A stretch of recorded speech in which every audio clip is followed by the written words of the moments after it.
हरि ओम शुक्लांबरधरं विष्णुं शशिवर्णं चतुर्भुजं प्रसन्नवदनं ध्यायेत् सर्वविघ्नोपशान्तये श्री गणेश शारदा गुरुभ्यो नमः।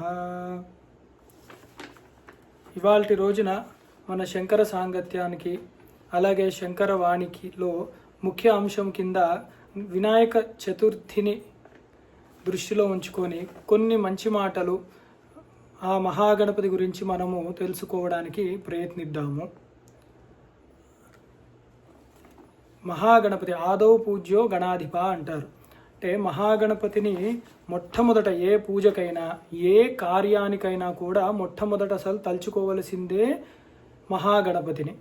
ఎందుకు అంటే ఆయన ఆదిదేవుడు. ప్రప్రథమంగా సృష్టి పూర్వం నుండి కూడా పరబ్రహ్మము నిర్గుణ నిరాకారం కింద ఉండినట్లు ఈ పరమాత్మ అయిన గణపతి కూడా ఎప్పుడూ ఉన్నవాడే.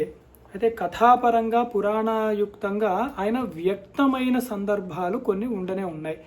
ఆ కథలే మనము చదువుకుంటూ ఉంటాం. పార్వతీ తనయుడి కింద రావడము, అలాగే శివుడి కుమారుడి కింద రావడం, కానీ ఇలాంటివి అనేక సందర్భాల్లో. అందుకే వివిధ కల్పాలలో వివిధ పురాణాలని మనం కనుక ఆధారం చేసుకుని చూస్తూ ఉంటే గణపతి యొక్క అవతారం చాలా విచిత్రంగా జరుగుతూ ఉంటుందన్నమాట. ఒకానొక సమయంలో ఆ శ్రీ మహావిష్ణువే గణపతి కింద ఆవిర్భవించినట్టు ఉంటుంది. అంటే వారు కోరుకుంటారనమాట ఆ గణపతి వలె ఆ శక్తితో రావాలి అని. అందుకే మనకి ముఖ్యమైన శుక్లాంబరధరం విష్ణుం శశివర్ణం చతుర్భుజం ప్రసన్నవదనం ధ్యాయేత్ సర్వ విఘ్నోపశాంతి అంటాం. అక్కడ విష్ణు శబ్దం అంటే సర్వవ్యాపక శబ్దము గణపతికి కూడా చెప్పబడింది. ఇప్పుడు ఇంతకీ ఆ శుక్లాంబరధరం గణపతిదా విష్ణుమూర్తిదా అంటే నిస్సందేహంగా గణపతి ఆరాధనే అని చెప్పవచ్చు. అందులో ఏ అనుమానం కూడా లేదనమాట.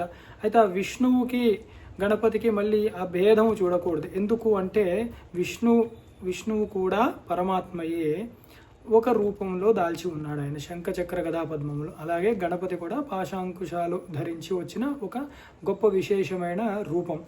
ఇవాళ పరబ్రహ్మ అయిన ఆ గణపతి ఎలాగ అవతారం తీసుకున్నాడు అని చెప్పే ముందు కొన్ని విషయాలు మనము ఆయన ఉద్దేశించి తెలుసుకునే ప్రయత్నం చేద్దాము. ఆయనకి ముఖ్యంగా చెప్పబడే శ్లోకాల్లో ఒకటి ఏకదంతం శూర్పకర్ణం గజవక్త్రం చతుర్భుజం పాశాంకుశధరం దేవం ధ్యాయేత్ సిద్ధి వినాయకం అని ఇవాల్టి రోజున మనం ప్రార్థించే సిద్ధి వినాయక స్వామిని ఉద్దేశించి చెప్పే ఒక గొప్ప శ్లోకం ఇది. ఈ రూపంతోనే మనము గణపతిని ఆరాధించవలసి ఉంటుంది కూడా. ఏకదంతము ఆయన ఒక ఏనుగు ముఖము. గణపతి గజముఖుడు. ముఖము మాత్రమే గజముది. నర శరీరం, కంఠం కింద నుంచి మొత్తము శరీరం మొత్తం నర రూపం అన్నమాట. ఎందుకు అలా చెప్పారు అంటే ఉపనిషత్తులోనే చెప్పారు. ముఖభాగం అన్నది గజముఖము పరబ్రహ్మముని పురుషుడని అది సూచిస్తోంది. అట్లాగే శరీరము ఏదైతే ఉందో అది ప్రకృతిని సూచిస్తోంది. అంటే ప్రకృతి పురుషుల యొక్క కలయిక ఏదైతే ఉందో అంత గొప్ప విశేషమైన రూపము అర్ధనారీశ్వర రూపమే ఆ మహాగణపతి అని కూడా మనకి తెలుస్తూ ఉంది. అట్లాగే ఏకదంతము అన్నప్పుడు కూడా ఒక దంతము ఉన్నది అని. కథాపరంగా చూసినప్పుడు ఆయన మహాగణపతి తన దంతాన్ని విరిచి మహాభారతాన్ని రచించడానికి ఉపయోగించినది కూడా మనకి తెలుస్తుంది. ఎప్పుడూ కూడా ఆయన ఏకదంతుడే. ఎందుకు అంటే అర్ధనారీశ్వరుడు కాబట్టి. ఏనుగుకి ఎప్పుడైనా మీరు గమనిస్తే స్త్రీ ఏనుగుకి కొంచెం చిన్నగానే ఉంటుంది ఈ దంతము అన్నది. పురుష ఏనుగుకి మాత్రము పెద్దగా ఉంటుంది. అలా చూసుకున్నా కూడా అర్ధనారీశ్వర తత్వం అక్కడ మనకి గోచరం అవుతుంది అన్నమాట.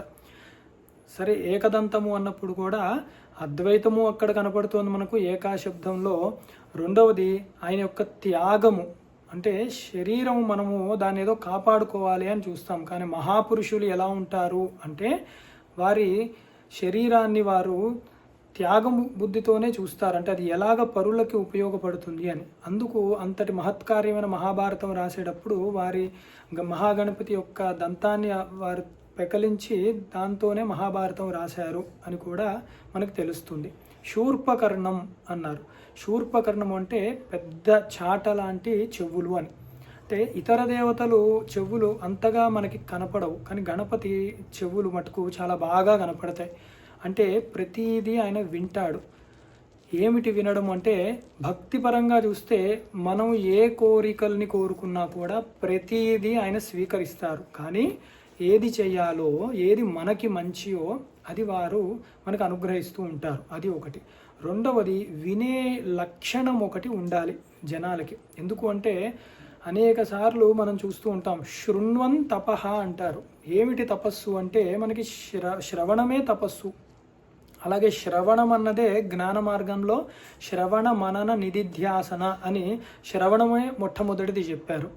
అట్లానే అసలంటూ గురువు చెప్పేది మనం అంటూ వింటే తప్ప కార్యం ఏమి చేయాలో కూడా తెలియదు. అందుకని మంచి వినడము అన్న లక్షణాన్ని ఒకటి మహాగణపతి దగ్గర మనం చూడొచ్చు. అలాగే గజవక్త్రము, ఇందాకే చెప్పాం, గజముఖము ఆయనది. అంటే సాక్షాత్తు పురుషుడు అంటే ఇక్కడ పరబ్రహ్మ వాచకాన్ని చెప్తున్నాం. పురుష సూక్తము అంటే పరబ్రహ్మ వాచకం అది అన్నమాట గజవక్త్రం ఆయన. అలాగే చతుర్భుజం, 4 భుజములు ఉన్నాయి. అంటే సామాన్యంగా మనుషులకి అయితే మనం 2 చేతులు చూస్తాం. 4 భుజములు అన్నప్పుడే అనేక అర్థాలు తీసుకోవచ్చు. అంటే మనకన్నా గొప్ప కార్యసిద్ధి కలిగిన వాడు. మనం 2 చేతులతో 2 పనులు చేయాలంటే 4 చేతులతో 40 పనులు చేయగలడు ఆయన. అలాగే చతుర్భుజం అన్నప్పుడు ఏమిటి అవి అంటే ధర్మ అర్థ కామ మోక్షాలు అన్న చతుర్విధ ఫల పురుషార్థములను ఆయన మనకి ప్రసాదింపజేయగలుగుతాడు. కాబట్టి 4 చేతులతో ఆయన మనకి ప్రసాదింపగలుగుతాడు అన్నమాట ప్రతిదీ కూడా. అలాగ అర్థం చేసుకోవడానికి కూడా చతుర్భుజం తెలుస్తుంది. అందుకే మన స్వస్తి అన్నప్పుడు కూడా 4 పూర్ణ సంఖ్య కిందే చెప్తూ ఉంటాం మనం. అలాగే జ్ఞాన మార్గంలో కూడా తురీయావస్థ అన్నది గొప్ప విషయం అన్నమాట. 4 అన్నది పూర్ణ సంఖ్య కింద అక్కడ చెప్పబడుతుంది. 4 అన్నది గణపతికి కూడా ప్రీతిపాత్రం. ఎందుకు అంటే ఆయన పరబ్రహ్మము. మనకు కనపడే 3 అవస్థలు కాకుండా కనపడని 4వ అవస్థ ఏదైతే ఉందో దాని యందు ఉండేవాడు మహాగణపతి అన్నమాట. అందుకే ఆయన లోకానికి ఒక పేరు ఉంది. అంటే శివుడికి కైలాసము, నారాయణమూర్తికి వైకుంఠము అని చెప్పినట్టు గణపతికి స్వానందలోకము అన్నారు. ఆ ఆనందము, స్వానందము అంటే ఎవరి ఆనందం వారిది.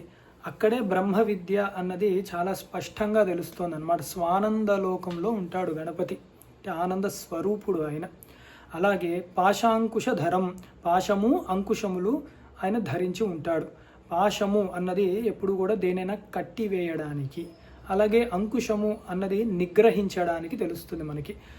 ఇక్కడ పాశముతో మనం చూస్తే కామము, క్రోధములు అవి విపరీతంగా పెచ్చు పెరిగిపోతుంటే దాన్ని కట్టివేసి దాన్నే అంకుశముతో నిగ్రహించగలిగే శక్తి కూడా గణపతికి ఉన్నది.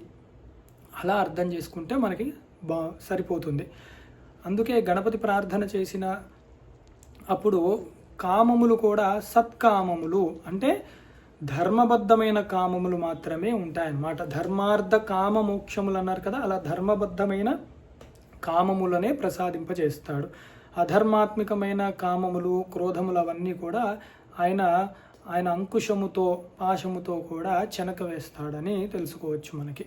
అలాగే దేవం, పాశాంకుశధరం దేవం అంటే దివ్యమైన శరీరమైన వాడు. మనం అలా ఎలా ఉన్నాడండి గణపతి, అలా సాధ్యమవుతుందా అలాగా గజముఖంతో ఇలా అంటే అది మనతో చూసేది కాదు.